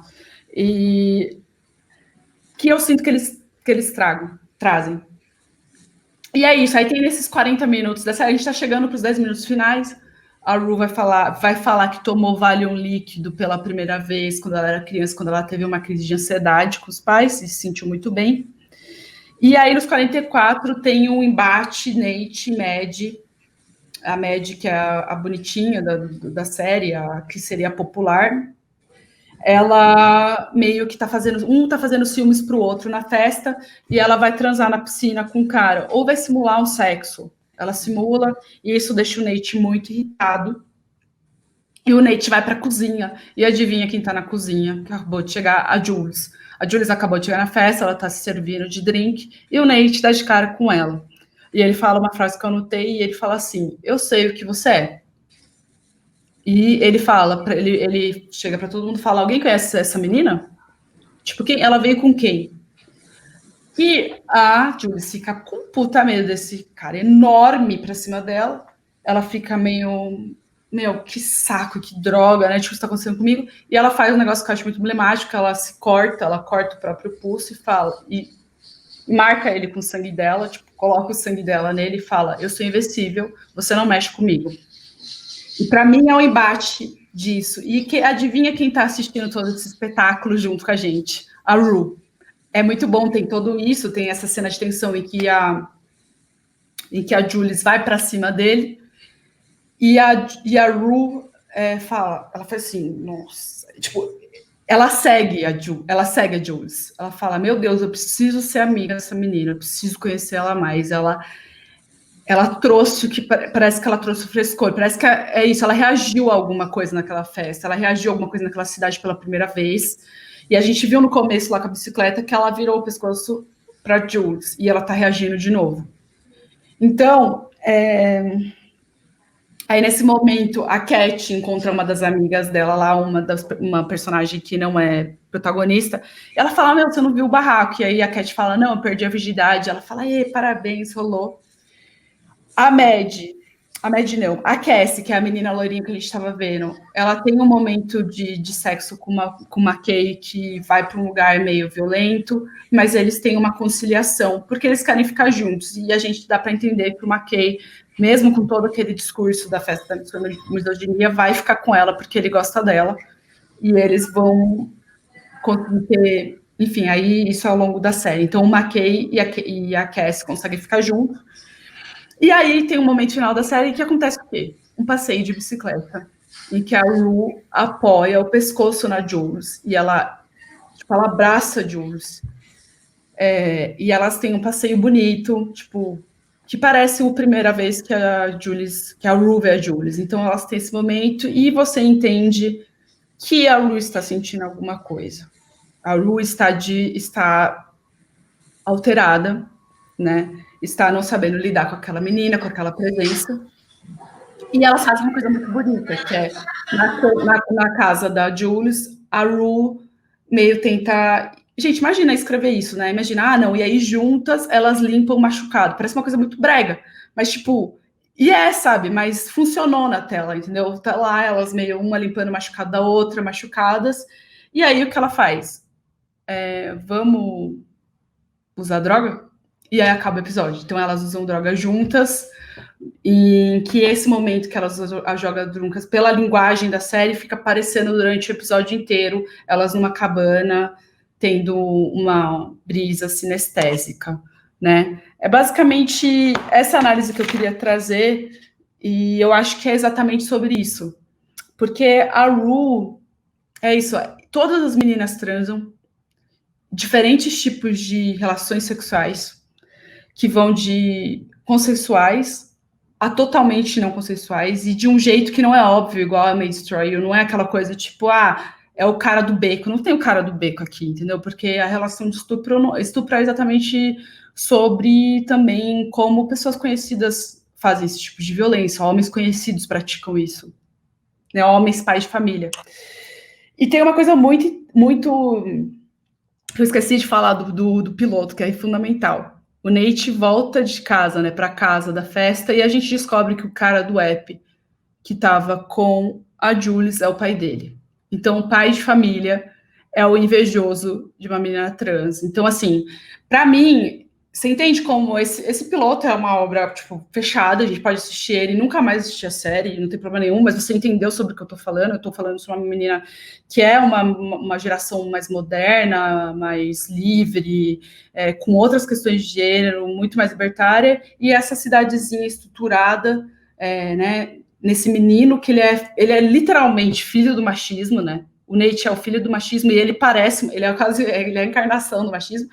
E é impressionante que a série consegue dar humanidade para ele, mesmo com todo esse estereótipo de, tipo, esse menino jogador de futebol. A gente chega a ter pena dele, entender ele, mas ele também fica no lugar de vilão, que eu acho interessante. Eu acho que também a gente não pode não vilanizar essas pessoas. Eu acho que é o que é, assim, né? E o segundo episódio é dele. O segundo episódio a gente vai entender um pouquinho por que ele é esse cara misógino e tal. E essa relação é fundamental, tá? Esse quadrado aí, que é o Nate, a Jules, a Rue e o pai dele. E esse é o arco que a gente vai acompanhar a série inteira. E ao longo dos episódios a gente vai entendendo cada uma dessas jovens e desses jovens. O McKay tem um episódio dele também, em que a gente vai afundar quem eles são, por que eles são daquele jeito e quais são as questões deles, tudo dentro dessa questão patriarcado. E é muito impressionante. Dois comentários, Ana, desculpa te interromper. A Júlia comenta, essa série é realmente incrível e é legal que no final de cada episódio, cada personagem fala sobre os temas levantados no episódio e levantam a relevância do que é abordado em toda a série. Eu acho que é um pouco do que você comentou, e você falou da diferença do I May Destroy. Eu só comentar que o Rodrigo falou assim, fiquei curioso pela análise da Ana Júlia sobre a série I May Destroy, que tem um piloto e uma estrutura bem singulares, talvez a melhor série de 2020. Eu não acho que é tão singular, não. Eu acho que é bem estrutural, eu acho que respeita essa coisa da HBO que eu estava falando, de ter o evento do dia. Ela tem cada dia uma coisa para fazer. Um dia ela tem que entregar o livro, outro dia é o artigo, outro dia é um debate. E o que a grande questão que eu acho que é importante é o frescor, como que ela vai trazer a temática e o formato, né? Eu acho que a grande questão também de que perguntaram lá atrás sobre a euforia é um pouco do formato, né? O formato de como, ao invés de eu contar essa história linearmente, eu faço uns flashbacks, ou um flash forwards, e eu vou, porque assim, eu vou pela emoção, é muito mais coração nesse sentido de, tipo, eu vou não tão racional, assim. A média apareceu quando aquele momento em que eu mostro que a Rue brigou com a mãe dela, ela aparece, só que ela só dá o oi. Eu entendo quem é a média quando os caras estão falando sobre você tem que comer essa menina e ir embora. Aí eu falo quem ela é, porque é ali que interessa saber quem ela é.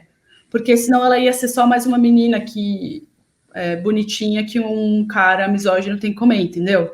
Tipo, aí eu dou humanizada. Não, essa menina é fofa, ela é a irmã da minha melhor amiga. Tipo, por que vocês estão falando assim dela? Né? Interessou humanizar a personagem naquele momento. E a série, ela tem toda essa estrutura de, tipo, quando é interessante... Porque o ponto de vista, gente, e aí eu acho que é uma liberdade temática, é de uma personagem drogada, né? Você justifica o formato, fala, minha personagem, ela tá usando drogas. E aí entendeu? Você brinca com o tempo, ela tem outra relação com o tempo. Ela fala isso. Né? Ela fala lá no teaser, o mundo é muito rápido, eu sou mais devagar. Ela o tempo inteiro justifica o formato da série. Tipo, no segundo episódio, é muito estranho, porque você pergunta, por que ela tá narrando o Nate, sendo que ela não é amiga do Nate? E aí, ela começa o episódio, às vezes, quando eu tô chapada, eu viro vidente. E é uma brincadeira, entendeu? Com esse ponto de vista onisciente dela, entendeu? E ela é onisciente porque ela está deslocada desse tema. Ela se sente deslocada desse tempo, porque ela não tem uma relação com um homem, entendeu? Ela tem uma relação com uma menina que veio de fora. E é muito interessante que lá nos próximos episódios ela vai transar, mas não vai ser nessa cidade. quando ela transa consensualmente, que ela quer transar, que ela tem prazer, não é na cidade que ela mora. É numa cidade maior, urbana, em outro contexto. E é isso que eu acho que é impressionante, que eu falei, nossa, eu não tinha me ligado, tipo, eu tava achando, é sobre drogas. Não, ela usa justamente, e aí a gente usa essa habilidade, eu sinto que é quase o superpoder da Ru. Ela sente demais todo o machismo, ela sente muito, né? Então, eu gostei de fazer essa análise para mim, assim, eu vou levar para minha vida. Tipo, eu não sei quão produtivo foi aqui, espero que vocês tenham visto. Nossa, eu achei ótimo, e você deixa a gente com um gostinho de a gente quer ver sua análise de outras séries, de verdade, também. Eu tenho uma dúvida ainda sobre Euforia, por que você acha? Você acha que os criadores, a própria HBO, eles optaram deixar a sinopse, porque é aí que você falou, né? A gente não vê nenhuma sinopse falando exatamente do que é a série, né? Da questão do patriarcado, é sempre adolescentes, drogas, sexo, vivendo. Isso eu entendo que é proposital da parte deles. Você acha que isso é uma decisão de mercado, buscando atender o público e depois lá dentro ele vai ser pego pelo tema real? Essa construção dessa sinopse, por que assim? Então, a sinopse, ela não está errada. E é aquilo que eu falei anteriormente. A grande questão é que estrutura é invisível. É um mérito deles. Tipo, eu conversando com algumas pessoas que eu conheci que fizeram série para HBO, e elas falaram, olha, a HBO gringa, tá? Eles falaram, ó, a HBO nunca vai cortar nada que a gente quer falar. E aí, o que os canais fazem é como eu vendo essa série. Porque, desculpa, eu posso falar assim, tipo, entre a gente aqui, tá? É muito chato, mas senão você falar o machismo numa pequena... O que é isso? Entendeu? Não precisa, ninguém vai querer ver. Entendeu? E é sobre isso. Você entende como o seu discurso, ele pode estar na série, só que você não precisa colocar na... E assim, gente, desculpa, eu mostrei pra vocês que tá na boca dos personagens. Eles literalmente falam. Ela fala, esse sistema é ferrado. Não fui eu que construí. Ela falou. Entendeu? Ela falou, mas é de uma forma não tão óbvia, que é uma narração que tem várias digressões. E é isso. Quando eu fui analisar, quando eu fui parando, eu falei, poxa, é aqui o tema do negócio que eu não estava conseguindo ver há um ano atrás, eu não conseguia ver isso, assim, sinceramente. Nem sei se eu tinha até as ferramentas para enxergar isso, porque eu acho que estrutura é invisível. Se uma pessoa leiga está falando do tema da sua série, que seja porque ela leu muito sobre a sua série, gostou muito e foi muito atrás. Não porque ela parou de ver e ela já tem uma tese sobre, assim. Tipo, para mim é isso, assim, que eu dei esse exemplo da Bujavaranga. É possível que a tia do meu amigo, ela tem uma tese já. Eu falei, meu Deus, sabe? Tipo, a estrutura tá ali. Eu acho que essa é a beleza também, né? De, tipo, as sequências de bicicleta que a gente podia mostrar aqui, assim, elas são muito bonitas, elas brincam com a luz, elas brincam, entendeu? E elas falam sobre, tipo, a tensão de que é uma cidade pequena, mas é obscura, gente. É uma cidade pequena, mas é perigosa. Uma menina andando de bike pra lá e pra cá, eu ficava assim, meu Deus, tô quase vendo aquele filme lá, Witch, quase filme de terror pra ela, entendeu? E é opressão, o que mais pode ser? Entendeu? Representada por esses homens. Então, eu fiquei bem satisfeita, assim, eu acho que isso é uma análise que eu estou trazendo enquanto roteirista, que para mim, eu fiquei muito, muito feliz, porque eu falei, nossa, eu posso falar de diversas coisas, né? E assim, para mim, o mais impressionante que eu achei foi a luta de fora de tudo isso, assim. Ela ser... Mas aí você justifica que ela é narradora. Aí, para mim, tá a inovação um pouco nesse roteiro. Tá um pouco numa forma que aí eu precisava até estudar melhor como funciona tão essa narração da Ru. Ela é protagonista em algum lugar, ela tangencia o tema, né? Porque ela não aguenta esse machismo, ela não aguenta, ela fala, meu Deus, olha, tipo, eu acabei de chegar na escola, esse cara mostrando esse boquete, assim, que inferno. Tipo, acabei de chegar aqui. E isso, quando ela é criança, não tá muito óbvio, né? Ela vai falar de outros jeitos. E ela fala, inclusive, olha, eu não tenho todos esses problemas de saúde mental porque eu sofri algum abuso. Eu nasci sentindo assim. Ela fala isso. Mas aí a gente vai vendo que é isso, não é necessariamente, né, aquela coisa do estereótipo do estupro da viela. É todo um sistema. Todo o sistema. O segundo episódio é muito impressionante, porque o Nate, mostra o Nate, ele fala coisas que ele gosta em mulher. Tipo, é muito bom. Ele fez uma lista das coisas que ele gosta de mulher, e é qualquer coisa que ele gosta, menos de mulher, né? Tipo, ele faz uma lista, assim, gosta de lacinho, de não sei o quê, de saia, de sapato, ele fala tudo, menos de mulher, assim, e você vai entendendo que o buraco é mais embaixo e tal.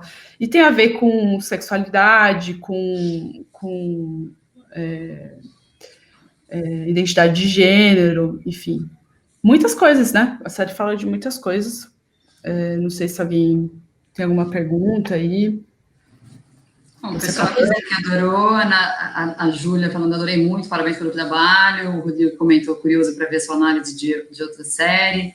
Eu acho que a gente já chegou no nosso tempo aqui. Eu achei incrível, Ana Júlia. Eu já via, você tinha feito, né, assim, quando você participou do nicho, de outras atividades, mas esse destrinchar aqui, cara, parabéns, muito bom. E, assim, já fica aqui o convite para a gente poder fazer isso de novo com alguma outra série, sabe? Você escolhe e vai ser um prazer. Imagina o trabalhão disso e uma série que tenha te tocado, acho que como essa, né? O fato de você falar, eu assisti 2 vezes, nunca tinha visto, e aí o tempo que você leva isso, né? Decupando, pegando a cena, pegando o timing ali, eu acho que parabéns mesmo, muito bom, muito bom.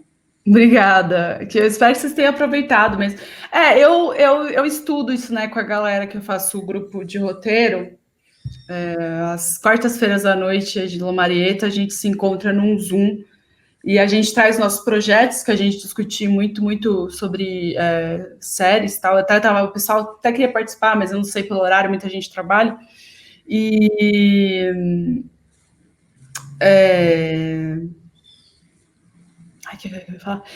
a gente já analisou, por exemplo, Nada Ortodoxa, tipo, algumas coisas que realmente instigou a gente. Nada Ortodoxa foi uma série do Netflix, né, que é limitada, e me chamou muita atenção porque eu achava que eu não ia ser, não vão conquistar. Vou falar de uma judia ortodoxa, não tem nada a ver com a minha realidade, né? Ela tá em Nova York. Eu falei, nossa.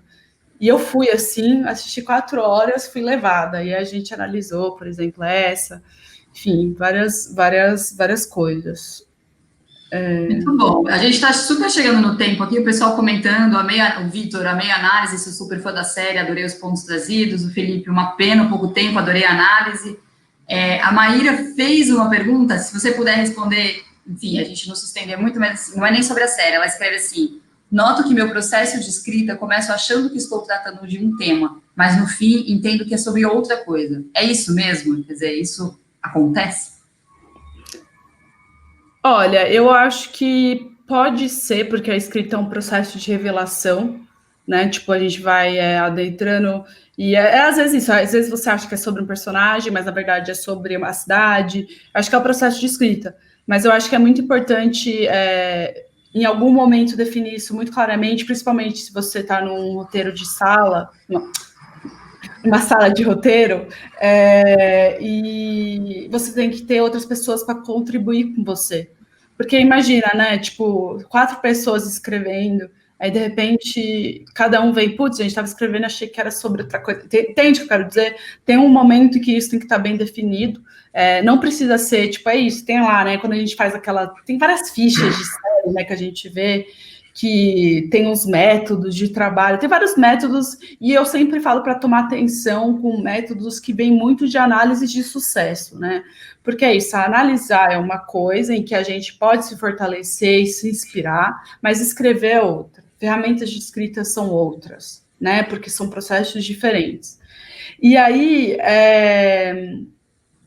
eu acho que é importante a gente entender o lugar, sabe, assim, aquele momento que você está satisfeita com o tema. A Ana, a mulher, de novo, vou citar porque eu vi ontem, eu terminei de assistir ontem, achei incrível o que o Fim disponibilizou, eu aproveitei mesmo, e ela fala, é isso, o tema você vai se segurar nele, assim, ele vai se segurar no... porque é isso, você pode viajar, né? Na trama, a gente é brasileira, a gente viu muita novela. Trama a gente tem, história para contar, a gente tem, mas a gente tem que tomar cuidado para não ficar aquela história sem graça, né? tipo, com aqueles problemas, fim no mercado, ou sem conflito. Isso eu acho que é o básico que a gente superou aqui. Mas é tomar cuidado com isso, assim, tipo, porque a gente quer dizer muitas coisas, a gente não diz nada, e sabe o que é? O espectador percebe. Essa é a questão. Quando a gente tem um problema de estrutura, o espectador fala, não gostei, não sei porquê, ou não gostei e tem a tese da sua falha. É muito louco. Bom, Ana, chegando sim ao fim, mas não vou deixar de fazer, são duas perguntas iguais, do Marcos e da Raquel, e eu também fiquei super curiosa. Esse grupo que você comentou, que você estuda, participa às quartas-feiras, ele é aberto, convidados podem escutar, como ouvintes, como é que funciona? Então, como é um grupo que as pessoas trazem para o próprio projeto, a gente não deixa muito aberto, assim, então eles têm processo seletivo, é um lugar, né, eu comecei, principalmente esse grupo, depois que eu voltei dos Estados Unidos, depois que eu voltei da Bolsa e tal, justamente para continuar estudando e compartilhando o pouco que eu sei, e também aprendendo, que eu aprendi de monte, assim, monte. E é muito, eu acho que criação precisa de um lugar de divisão, de carinho. Então, quando você vai tendo redes de apoio de pessoas que são mais ou menos, né, entendem um pouco, né, que é muito difícil mostrar para nossos pais, por exemplo, né, que eles não têm uma formação nesse sentido, quando você mostra mais para uma pessoa que tem um olhar especializado. Então, são pessoas que estão começando ou que estudam e querem continuar e querem ter um compartilhamento de conhecimento. O que a gente faz a gente abre processo seletivo, porque tem números de vaga, porque não dá para a gente discutir o projeto de todo mundo, né? É legal que a gente consiga dividir. Então, a gente vai abrindo de 3 em 3 meses aí vagas para quem tem interessado. Dessa abertura do processo seletivo, isso é comunicado onde? A gente pode divulgar? Eu tenho meu perfil do Instagram, mas eu posso passar para a próxima vez que abrir, e vai ser só o ano que vem agora. Esse ano a gente está terminando online. A primeira vez que eu faço online, está sendo ótimo, porque tem gente de todo o Brasil, isso é muito incrível, porque o ano passado foi presencial lá no Projeto Marieta, mesmo em São Paulo, no centro de São Paulo, e esse ano a gente está fazendo online, e eu acho que a gente vai continuar assim, porque é isso, o Brasil inteiro não tem comparação, né? Muito bom. Outro alcance, claro. Mas manda o link sim, e aí o pessoal convida o pessoal para seguir a Ana Júlia também, nas redes dela, ela fala sobre isso, e as redes do Paradiso também, assim, tudo que é trabalho dos bolsistas que a gente apoia também, a gente tem o maior prazer em poder apoiar e divulgar, muito bom. Gente, temos que encerrar. Ana Júlia, muitíssimo obrigada. Eu acho que todos aqui compartilham a mesma opinião que eu, que foi um prazer ouvi-la. Eu, na verdade, estou morrendo de curiosidade de escutar outros também, porque eu gostei desse cara aí. Muito bom. Muitíssimo obrigada. Convido a todos que estão aqui. Amanhã a gente tem nosso último encontro do Paradiso Multiplica com o Fim. E o foco vai ser com a Lídia D'Amato, também é uma bolsista nossa. O foco é a internacionalização do cinema brasileiro, estratégias de internacionalização, e ela vai passar também pelas questões de distribuição. Então, nos vemos amanhã. Ana Júlia, de novo, um beijo enorme para você, obrigadíssima. Obrigada, gente, por acompanhar aí, pela paciência. Espero encontrá-los em breve e a gente vai se falando. Um beijo, tchau.